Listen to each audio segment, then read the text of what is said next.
President-elect Donald Trump talking with Chinese President Xi Jinping on the phone. Trump says that the U.S. and China will have a strong relationship, but some are still concerned. Global Times wrote about concerns of trade issues, quoting a batch of Boeing orders will be replaced by Airbus, U.S. auto and iPhone sales in China will suffer a setback, and U.S. soybean and corn imports will be halted. These are the threats being made. China can also limit the number of Chinese students studying in the U.S. All right, Gordon Chang, author of The Coming Collapse of China, is here. And already you say, Gordon, we're in a trade war, and Donald Trump needs to fight this behavior. What do you mean?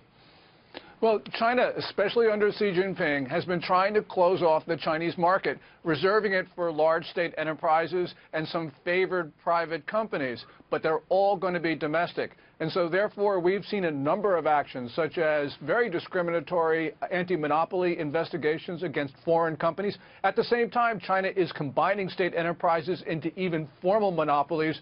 Also, there are more state subsidies for state companies, and all of these new cyber rules, especially the cybersecurity law that was enacted about a week ago, really are intended to cripple foreign competitors. So this is a trade war. China declared it, it's waging it, and we're pretending it doesn't exist. So it's good that Trump is taking a more proactive view of this. What do the Chinese make of Donald Trump? Are they afraid of him, of him being so unorthodox? Does it give them, reason to fear him a little bit?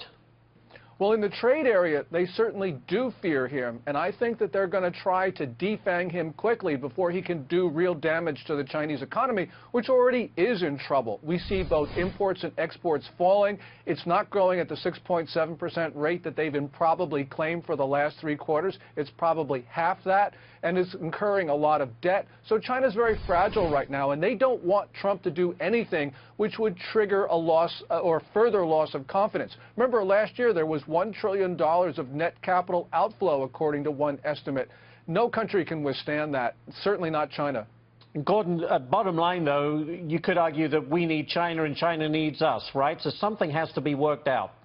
Sure. Well, of course, we also need the smallest country, in the farthest corner of the world. But we've got to remember that last year we ran a goods and trade deficit.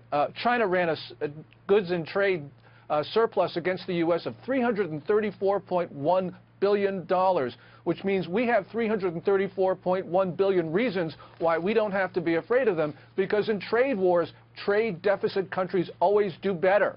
So we've got to remember that we're on the good end of this. We are indeed. It'll be interesting to see how Donald Trump deals with China. Gordon Chang, as always, thank you so much. Really appreciate it.